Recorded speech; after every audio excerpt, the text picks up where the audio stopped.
Thank you, Dr. Curry, and thank you so much for hosting us here at Bruns Avenue Elementary School. This is one of 3 new schools that we are opening this year, and it is such a beautiful building. We cannot wait for the tour. We are very grateful that your school community welcomed Charles H. Parker Elementary and for the collaboration between you and Principal Stephanie Range. Thank you to the Bruns Avenue and Charles H. Parker families, administration, and staff who work together to demonstrate that we may have many houses, meaning buildings, but we are one Charlotte-Mecklenburg Schools family. We also appreciate everyone who worked behind the scenes to make it possible for all of our students to be welcomed back on day 1. So thank you so much for bringing both schools together. Well, good afternoon, everyone, and thank you so much for joining us today. I'm really excited to be here on the first day of school and very pleased to introduce our board members. We have board member Thelma Byers-Bailey and board member Lenora Shipp. I am happy to report that we are off to a great start of the 2024-25 school year. I started my day this morning at the Wilkinson Boulevard bus lot, and while I was on the lot, I met Miss Anita, who has been with our school district for 42 years. Yes, 42 years as a bus monitor, and she is paired with Miss LaShonda, who has been a bus driver with Charlotte-Mecklenburg Schools for 23 years.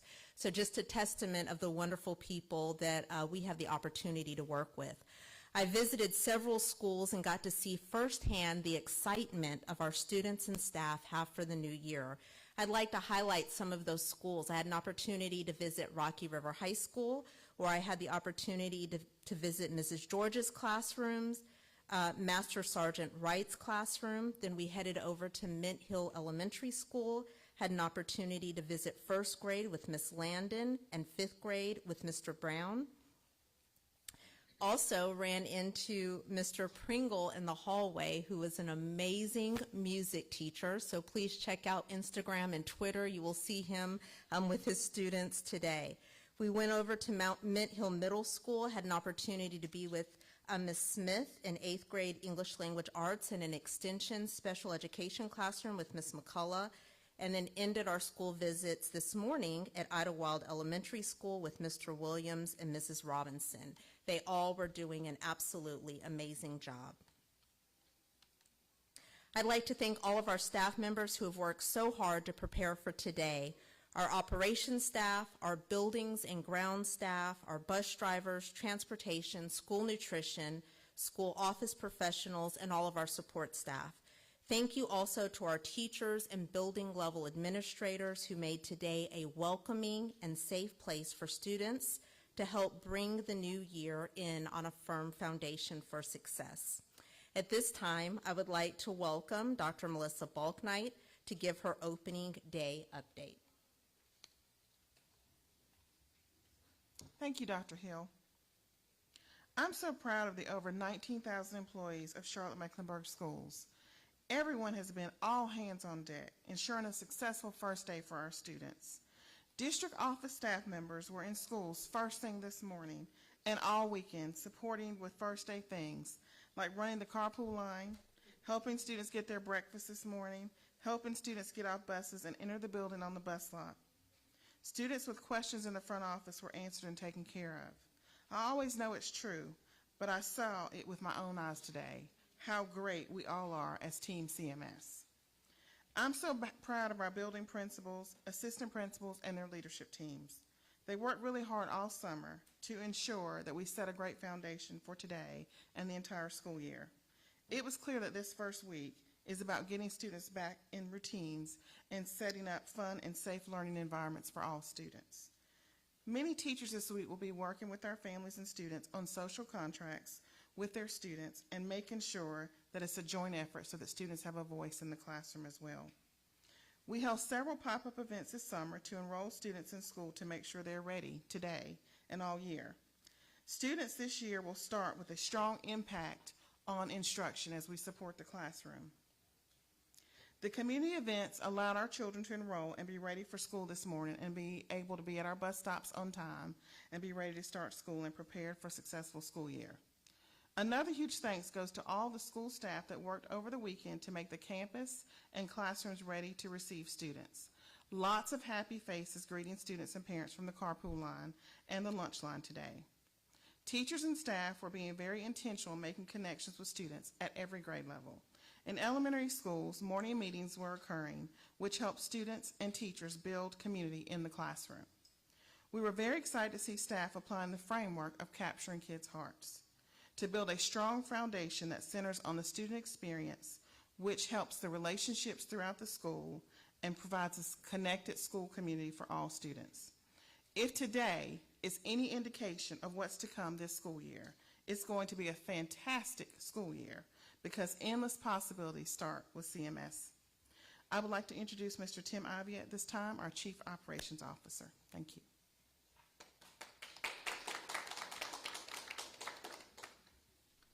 Thank you, Dr. Balknight. I first want to thank all of our operations teams who have worked tirelessly this summer to prepare for today. These efforts certainly paid off so far, as it has been an excellent beginning to the first day of school. Also know that each afternoon this week we have scheduled team meetings to debrief on the day and to identify any gaps that need to be adjusted. Our goal is to make improvements each day as we settle into operational efficiency.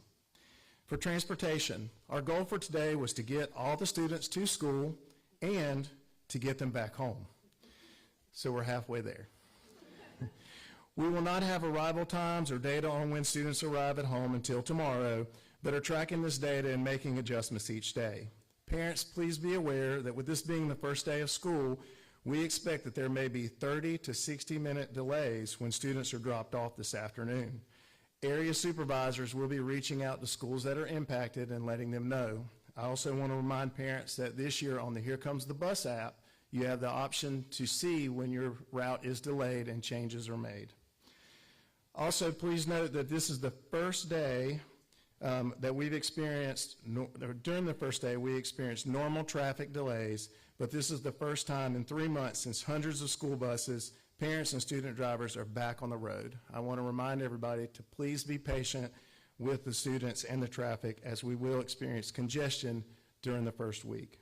In school nutrition, we will not have the number of meals served until Tuesday, and as a reminder, we do have free breakfast for all CMS students through the CEP program at 113 school sites. Students eat free breakfast and lunch. Also know that this summer, school nutrition and our warehouse team worked together to ensure that each school had food delivered today. Operations, our building and maintenance team strategically placed technicians throughout the district in order to be able to respond quickly to any unforeseen issues, and they are working diligently to respond to any needs of schools. I also want to thank both Bruns and Charles H. Parker staff for taking what was a very difficult situation and making the best of it. The principals have worked together effortlessly to share this beautiful new school, and we appreciate them doing so. With this being the first day of school, we did experience what I would consider some minor traffic issues here, but nothing that really delayed the opening of school. We appreciate both of the communities being patient, accommodating, and pulling together as a larger CMS family. I do want to share a few safety reminders. Don't forget, parents, please download the Here Comes the Bus app. Very important. Also, log into Alpha Route so that you can see information about your students' buses. I want to remind everyone that it is illegal and extremely dangerous to pass a school bus and that has its stop arm extended. Also, please be on the lookout for students who walk and bike to school each day. Here in CMS, we have quite a few, so it's very important to keep your eyes on the road. And finally, remember that we have new student drivers who are on the road for the first time alone and who will be traveling to and from school throughout this week. We appreciate your patience as we continue to work together. Now I'd like to turn it back over to Dr. Hill.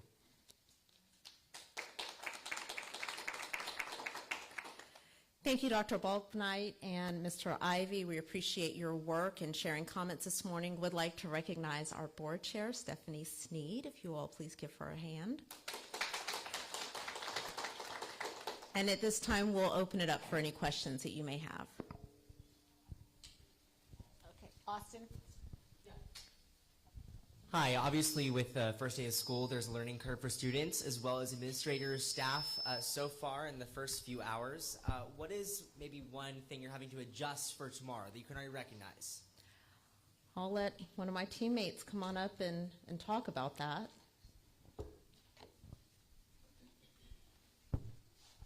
So far, we have not had any significant areas that we're going to need to adjust in transportation that are abnormal.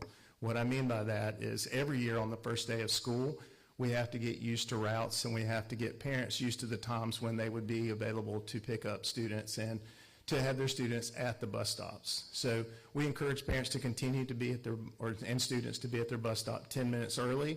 And as I said, each and every day we debrief on all operational issues and look at any areas that need to be addressed, and we'll continue to try to make those adjustments so that we can become more efficient throughout the week. Next question, Ann? One is just kind of a clarification, and apologies if I missed it, but I don't know that I know why Charles Parker is sharing this building. And then I have sort of a second day of school question related to the student assignment plans that are going to be discussed. I don't want you to go into all those dozens of slides, but it was going to be a public hearing, and it looks like the schedule's been revised. So if you can just tell me very briefly what's developed there. Okay, to clarify, Charles Parker had a situation where on their second floor of their building, a sprinkler line broke and flooded that floor. Fortunately, it did not set off the sprinklers, but we did have significant damage that needed to be repaired. It also flooded down to the first floor. So we are very thankful to have this new building that happened to be able to easily accommodate both schools without having them to make any adjustment to crunching classes or doubling up or any of those things. And so it just took a bad situation and gave us a great way to be able to work it out. And we're hoping to be able to get them back into their new or their home building as soon as we get clearance from the contractor that it's all ready. Questions? Can I answer the thing about the student assignment?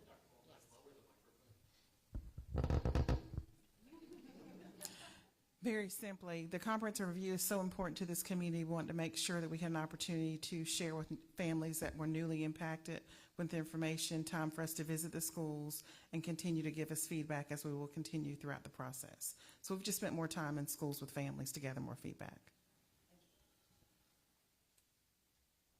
Austin again. Hi, so obviously teacher vacancies has been a big issue for a lot of districts across the country, including CMS, and I know we've talked about how we're pushing forward, we're stepping up, but what are the tangible steps that are that our teachers are taking and CMS is putting forward? Are you having people double up on classes? Are students having different teachers every week? What are the actual steps to curb this? So we worked really hard to make sure that we had teachers and strong instruction on day one. And we actually started that work back in January when I pulled Nancy Brightwell from being the chief academic officer and created a new division, which is she's now the chief of retention, recruitment, and talent development that I'm sure you're aware of. So she and her team have been working really hard to make sure that we're recruiting, that we're making sure that we're training our teachers. We have one of the strongest teacher leader pathway programs in the country. And so with that, we're able to make sure that we have the very best teachers that have the ability to impact more students. So with that model, we're able to support larger number of students with less employees, less teachers. And those teacher leaders are also able to support our beginning teachers. But one of the things that I do want you to know about is our Crown Academy that we had this summer. We actually provided that for all of our beginning teachers here in CMS, as well as our new to CMS teachers. It was a 3-week academy, and the plan was to make sure that teachers were ready on day one. So we're being very creative. On August 1st, I told principals they needed to be ready on August 1st as if school was starting August 1st. So every school has a plan to make sure that excellent instruction happens every single day. Anyone else with any other questions? Erica? Are you able to share like any enrollment numbers from this year compared to last year at this time? Yeah, thank you for asking that. It's a great question. We actually we will not have enrollment numbers until actually the 20th day of school.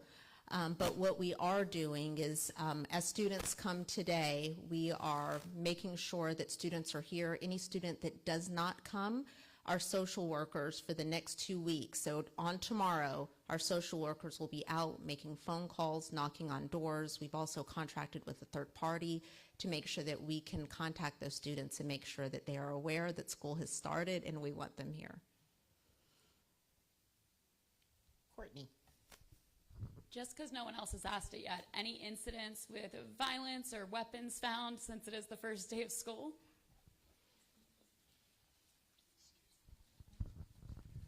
No, we have not had any incidents of violence or anything. We've had just the normal going through school. We actually saw that the idea about having the no 3-ring binders worked exceptionally well. The staff were trained this summer. Each individual site had site-specific training, so all of those operators knew exactly what to do if those happened, and we had a very smooth start at all of our high schools and middle schools and K-8 schools. I will add, it's very common when we start school, when students go through, to bring things that they're not supposed to bring. So it's really important that parents really work closely with their children to remind them that there are certain things that they're not supposed to bring to school. So every single year, kids always bring things they're not supposed to bring to school. So just reminding parents to check. Any other questions? Well, if there are no further questions.